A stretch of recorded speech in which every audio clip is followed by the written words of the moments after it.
ప్రభు రక్షకుడైన యేసుక్రీస్తు ప్రశస్తమైన నామములో ఈ కార్యక్రమాన్ని వీక్షిస్తున్న మీ అందరికీ హృదయపూర్వకమైన వందనాలు తెలియజేస్తున్నాం.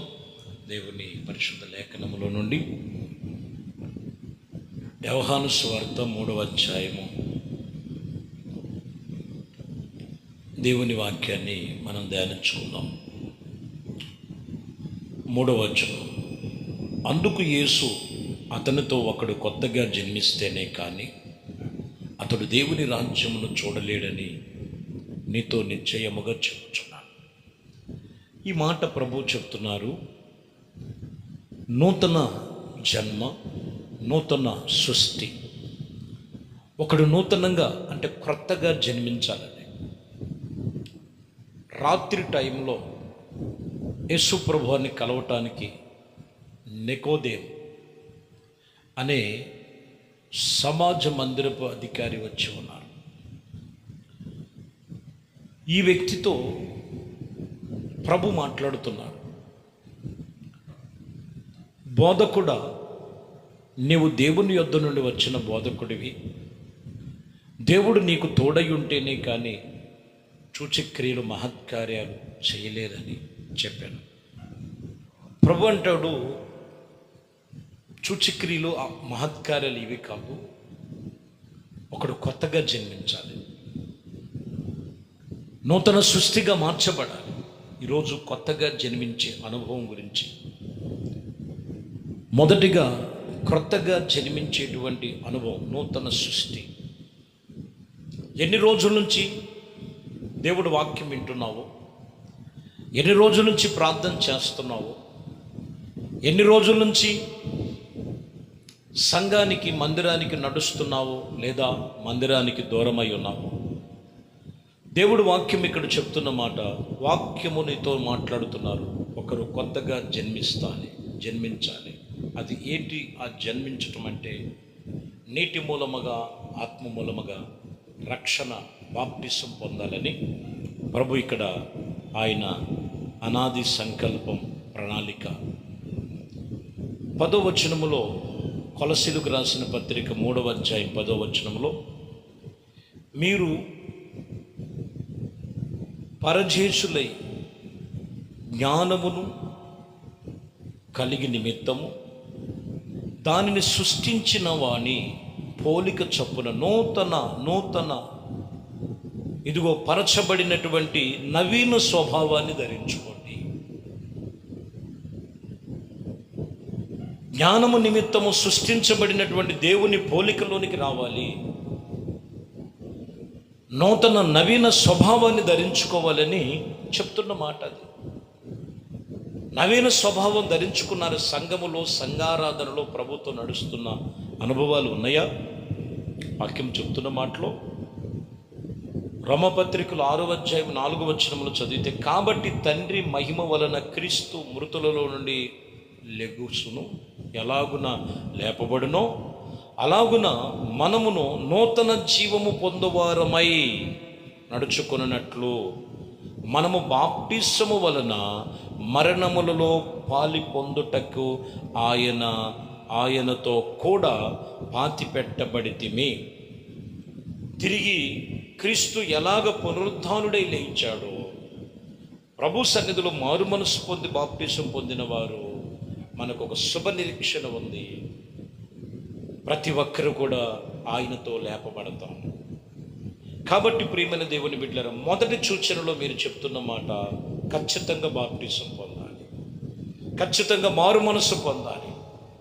ఇది మొదటి ప్రభువు నూతన సృష్టిగా చెప్తున్న మాట.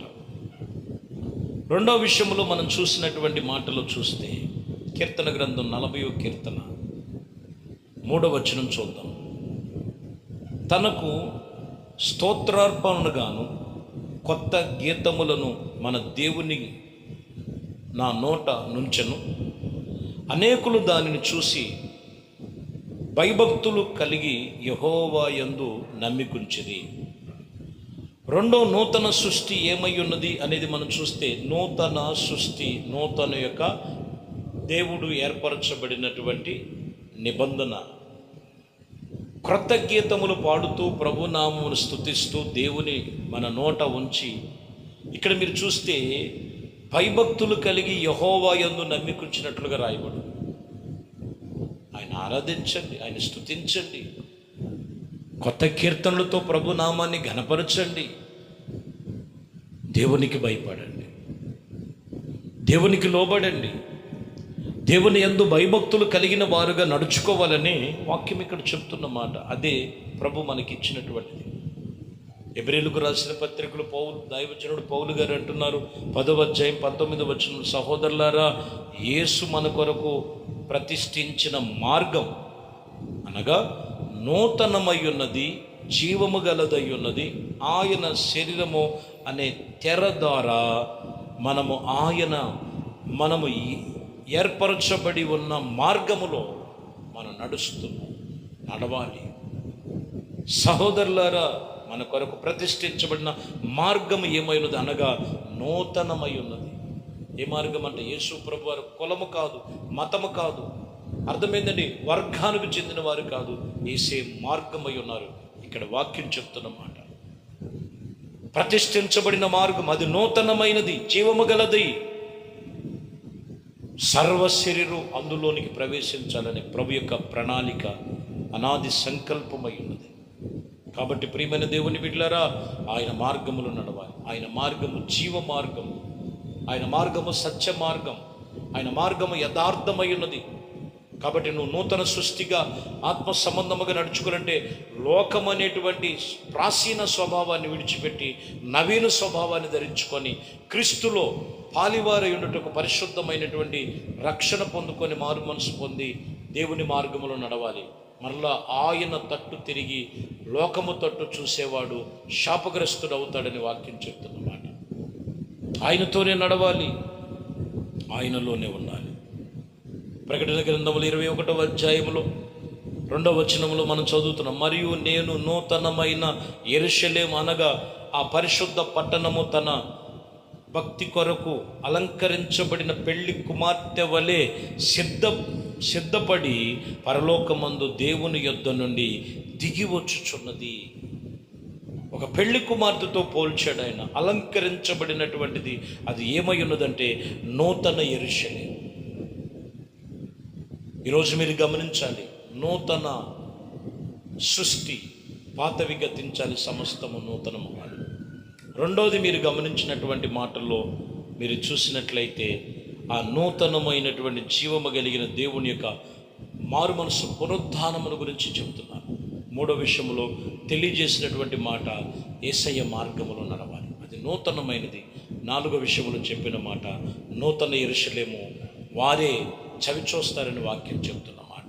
కాబట్టి నూతన సృష్టిగా నువ్వు చేయబడ్డావా?